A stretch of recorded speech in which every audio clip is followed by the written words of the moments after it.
You're listening to the St John's Diamond Creek podcast. This episode presented by Associate Minister Kirk Mackenzie.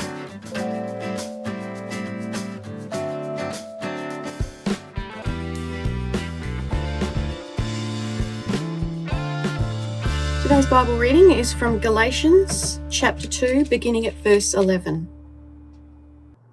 When Peter came to Antioch, I opposed him to his face, because he was clearly in the wrong. Before certain men came from James, he used to eat with the Gentiles. But when they arrived, he began to draw back and separate himself from the Gentiles because he was afraid of those who belonged to the circumcision group. The other Jews joined him in his hypocrisy, so that by their hypocrisy, even Barnabas was led astray. When I saw that they were not acting in line with the truth of the gospel, I said to Peter in front of them all, "You are a Jew, yet you live like a Gentile and not like a Jew. How is it then that you force Gentiles to follow Jewish customs? We who are Jews by birth and not Gentile sinners know that a man is not justified by observing the law, but by faith in Jesus Christ. So we too have put our faith in Christ Jesus, that we may be justified by faith in Christ and not by observing the law, because by observing the law no one will be justified. If while we seek to be justified in Christ, it becomes evident that we ourselves are sinners, does that mean that Christ promotes sin? Absolutely not. If I rebuild what I destroyed, I prove that I am a lawbreaker. For through the law I died to the law, so that I might live for God. I have been crucified with Christ, and I no longer live, but Christ lives in me. The life I live in the body, I live by faith in the Son of God, who loved me and gave himself for me. I do not set aside the grace of God, for if righteousness could be gained through the law, Christ died for nothing." Well, what a spicy start we have to today's Bible reading. Our author, Paul, says, when Cephas, otherwise known as Peter, came to Antioch, I opposed him to his face because he stood condemned. What we have here, right at the beginning of this passage, is two of the most famous, most influential Christian leaders in the history of the world coming into conflict. It reminds me of primary school when two people were getting into an argument, the crowd would gather around, ready to start chanting, "Fight, fight, fight, fight." This is a standoff between two of these famous Christian leaders. Now, as far as we know, there was no actual fisticuffs, no one got into a punch-on, but there was this very public conflict between these two significant leaders. So that's what we're going to be talking about today. What was the source of the challenge from Paul to Peter? Why was it so important and why was it so intense? Now, to understand that, it's worth learning a little bit about Peter and Peter's backstory. It's going to really help us to understand the source of the conflict. You see, Peter, he was a Jewish man and a follower of Jesus as well. Now, the Jews, they followed the Hebrew scriptures, the section of the Bible we would now refer to as the Old Testament. The Jews were God's people. He'd chosen them especially and given them laws to follow as his people. And these laws would make them distinct and help them to be obedient to him. So what happened over time was, as the Jews were keen to be obedient to God's law, they started to build extra customs and traditions around those laws. They sort of, in a way, added extra things there to help them be extra obedient. And it got to the point where, in Paul and Peter's time, that basically meant that the way things were was that Jews really didn't interact with non-Jews very much because they felt that they risked breaking the law by doing that. They'd risk becoming sort of spiritually unclean or impure by doing it. And so you see this word pop up in the Bible a fair bit, the word Gentiles. That just means non-Jew. So if you see the word Gentile, it means a non-Jewish person. And so Jews and Gentiles didn't mix much in this period in history. They certainly didn't eat together, because that would certainly risk the Jews becoming impure through some of the food laws that God had given them. But the thing is, after Peter had started following Jesus, and Jesus' time on earth had ended, he died, he'd risen again, and he'd ascended, Peter had this incredible experience. He received a vision from God that said, Peter, this way of the Jews being separate from the Gentiles, that's come to an end. I don't want the new Christian community, the church community, to live like this. Everyone is to be together. No group of people is to be considered impure or unclean. It was a significant, profound vision that Peter received. And as soon as that vision finished, God miraculously organised for him to meet with a Gentile Roman called Cornelius. Now, this is all written down for us in Acts chapter 10, and I encourage you to go and read the story for yourself in full. But fast forwarding to the actual meeting, in Acts chapter 10, verse 28, Peter says to Cornelius, "You are well aware that it's against our law for a Jew to associate with or visit a Gentile. But God has shown me that I should not call anyone impure or unclean." And then he goes on to make a speech to Cornelius and his Gentile friends about how God does not show favoritism and that his love is available to everyone, everywhere, through the loving acts of Jesus. And then the story of Acts, if you continue it on, is Peter taking this message basically to the world. So that's Peter's backstory, right? That's the experience that he had, and that's what he believes, that God does not show favoritism and that God's love isn't just for Jewish people, but for Gentile people as well. But then we come to this story in Galatians chapter 2. Well, not this story, but this letter that Paul wrote about this argument or this confrontation he had with Peter. Let's have a read of it. He says, "For before certain men came from James," and James was working in a very Jewish area, so we assume these men are Jewish people, he used to eat with the Gentiles. So Peter, acting out what he knew, that God didn't show favoritism, he's eating with the Gentiles. But when they arrived, he began to draw back and separate himself from the Gentiles because he was afraid of those who belonged to the circumcision group. Now, in our previous couple of talks, we've talked about the circumcision group and who they were, what they were on about. So I'm not going to go into a lot of detail about it today. Quick summary is that they were followers of Jesus who had taken the gospel, had taken the good news about Jesus, and added to it in an unhelpful way. They'd said, do you know what? What Jesus did is good. What he'd achieved is good, but it's not enough.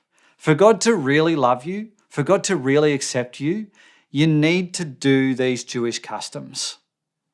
You need to add to what Jesus has done and do some religious stuff as well. And that was the problem with the circumcision group, and Paul's already criticised that teaching earlier on in the letter of Galatians. Anyway, so Peter's been influenced by them, and he started to separate himself from the Gentiles and eat with this new group. But it gets worse than that, because in verse 13, the other Jews joined Peter in his hypocrisy, so that by their hypocrisy, even Barnabas, who was a close friend of Paul, was led astray. So it's not just a personal problem for Peter, but because he's such an influential leader, he's basically the leader of the worldwide church in those early days, he's causing other people to go in the wrong direction as well. So this is the cause of the confrontation. This is why these two clash publicly, or at least Paul gets in the face of Peter in front of other people. Now, is this the best way for Paul to confront Peter about it in front of other people, like a public sort of face-off? Maybe, maybe not. There's some teaching of Jesus that might suggest a better way of doing it. I don't think the point of this passage is the best way to confront someone is to do it publicly in front of everybody else. The point is it did happen. And obviously for Paul, it was It was urgent. This needed to be addressed. This is not a small issue. This is not something that can wait. He felt, that he needed to address it straight away. And the reason is adding things to the gospel, adding things to what Jesus has done, just is not on. It's like one of the very worst things you can do to lead people astray in this. So in verse 16, he says, a person is not justified by the works of the law, but by faith in Jesus Christ. He's made this point earlier in the letter. He makes it again here. He'll continue to make it. When you're justified, that means you are made right in the eyes of God. Any guilt that you might have had is removed. How? By Jesus. The actions of Jesus is how we are justified. It's not what we do. We don't justify ourselves. Jesus is the one who justifies us. It's grace. It's God's grace that is the solution. Grace is a loving gift that is given even though it is not deserved. Grace is awesome. This is what is at the heart of what we believe as Christians. So think about it like this. You've got a Christian community based on grace given to us by Jesus, brought to us by Jesus through Jesus. And then you have this group come in and separate that community into two.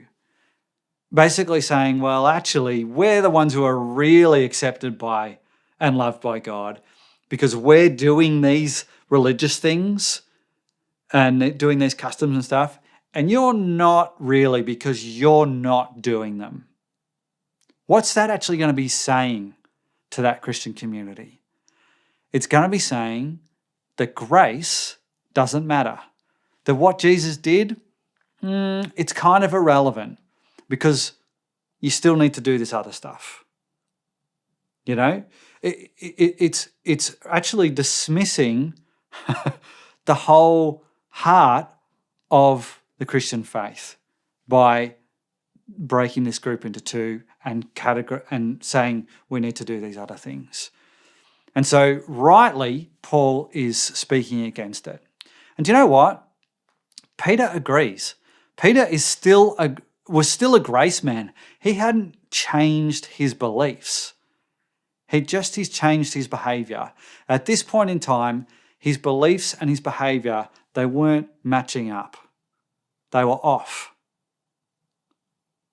And that is something that I can relate to, and I'm pretty sure you can relate to as well. We all go through periods in our life where, unfortunately, what we believe deep down is just not really lining up with the way that we're living. My wife and I, years ago, we got invited to a 21st party, and it was a great honour because we didn't really know the person for a long time. We'd only known them for a short time, but got invited to their 21st. That was great. And so we turned up and said happy birthday and, spoke to the birthday girl for a while. And then, of course, they're very busy and there's a whole bunch of people turning up. And so we stopped talking to them. And then we looked around the big room that they'd hired and we realised, we don't know anyone else here. Like, we know the name of one other person and that's it. So you look around the room, you go, everyone else is in groups, as often happens at these parties. You have there's the school friends and there's the work friends and there's the Monday night mixed netball and there's the family and the family friends. If it's a Christian party, you can probably pick the church friends. And maybe there's the person who's part of several groups and they can sort of move around. But otherwise, the groups often don't mix together. That tends to be the way. Parties tend to be better if they do mix together a bit, but unfortunately it doesn't happen that often. And so we found ourselves in a very socially awkward situation where it's like, are any of these groups going to accept us? Will we be welcome by any of these groups at the party? And suddenly I had this deep desire to belong somewhere, in this social situation. And we all have that. We want to be part of groups. We have that desire to feel that we belong. Another group that we were a part of was a group of Australians who went to Egypt, and we got to be part of a mission exposure trip. So this is where we basically went to different parts of Egypt each day and met people who were just doing amazing work, helping local communities in Egypt and just doing incredible stuff. Now, of course, it was a very international experience. There was lots of different accents, Arab accents, European accents. So we're all speaking English, but we really had to work. They had to work hard to understand our Australian accent. We had to listen hard to understand them. And of all the cultural differences that were there as well, there was a lot of concentrating to understand and to communicate with each other. Had an amazing time. But then one day we met an Australian guy just accidentally in the street. He happened to be a Christian and doing some missionary work in Egypt, and he invited us to his place for dinner and to meet his family. So we accepted and we went round and we just had the best time.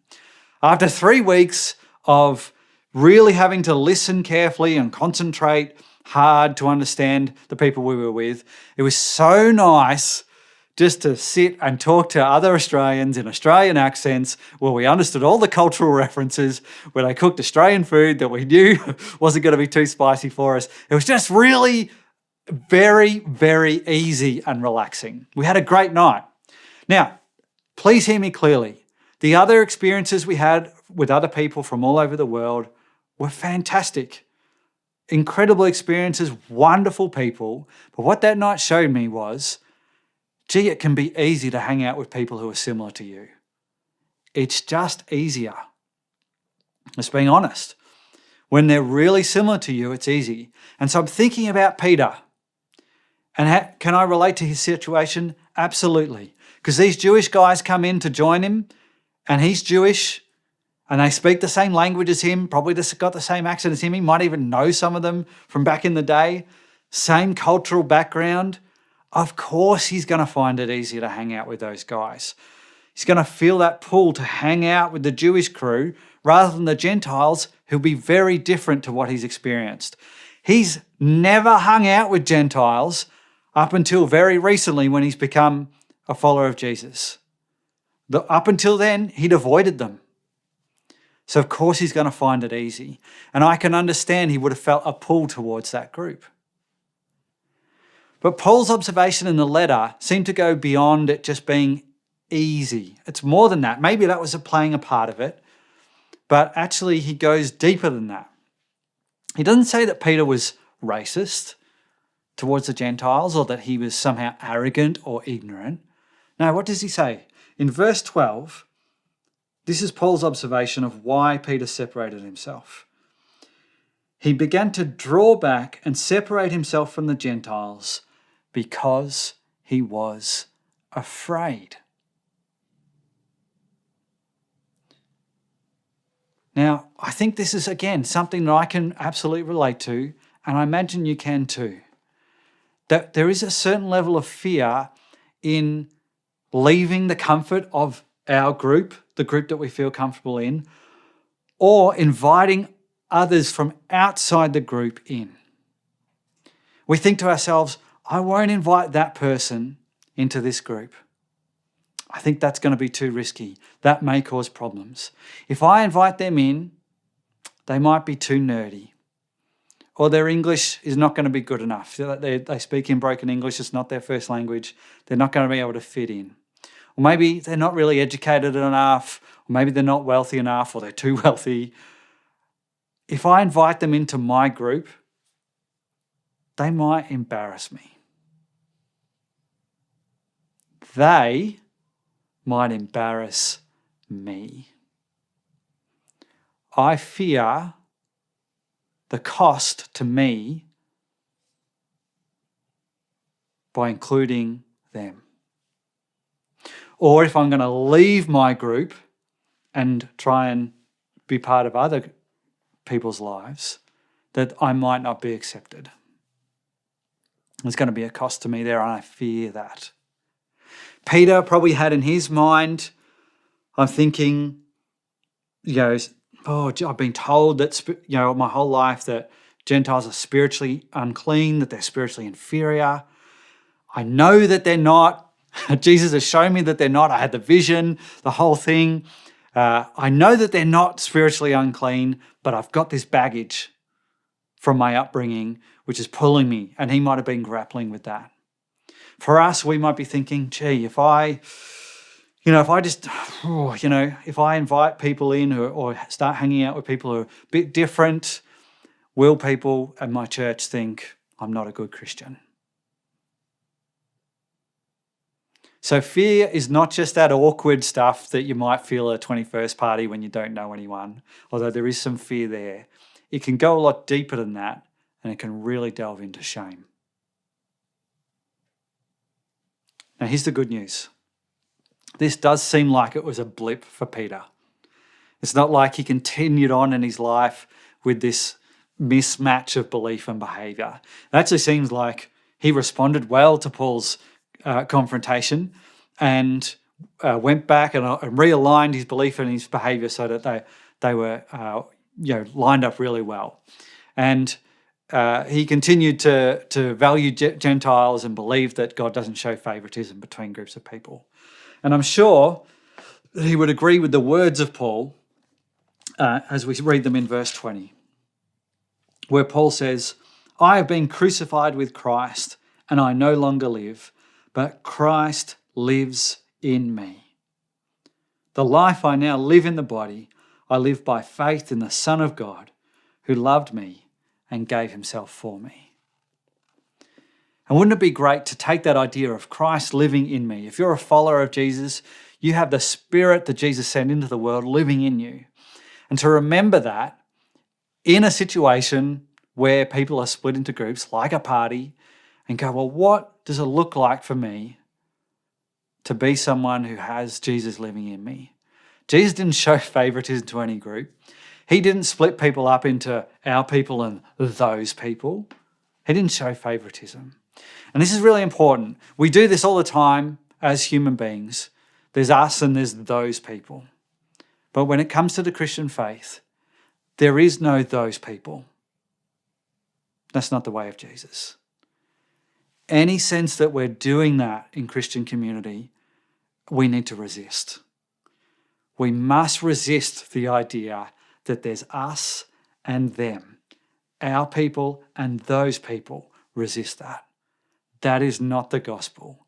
That is the opposite of the gospel. That was what this fight was about in this passage.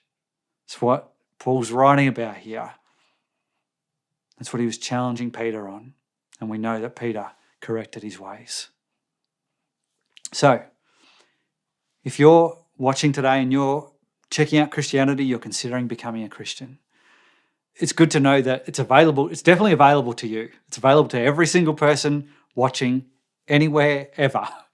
And so the love of God is available to you. And a loving relationship with God through Jesus is available to you. And just know that if you accept that and you enter that relationship, you're embracing the love of God and the grace of Jesus, not just for yourself, but for everyone else as well. Not just for you and a select group of people, but for absolutely everyone.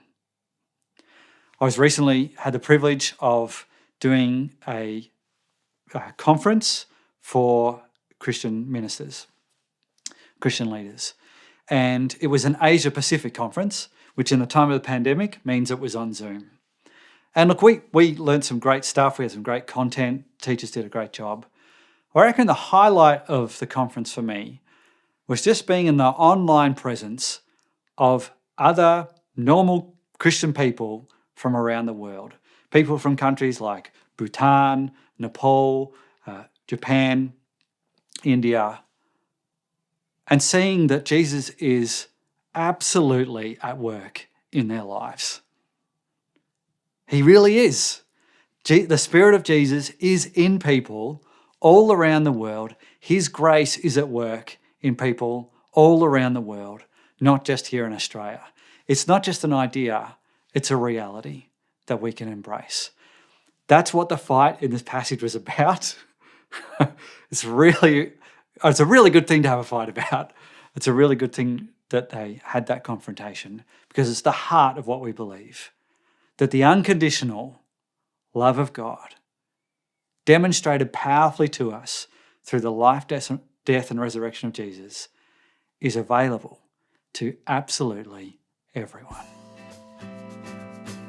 Thanks for joining us. If you'd like to subscribe to this podcast, you can do so in Apple Podcasts, Google Podcasts, Spotify, or wherever you get your podcasts from. Just search for St. John's, Diamond Creek.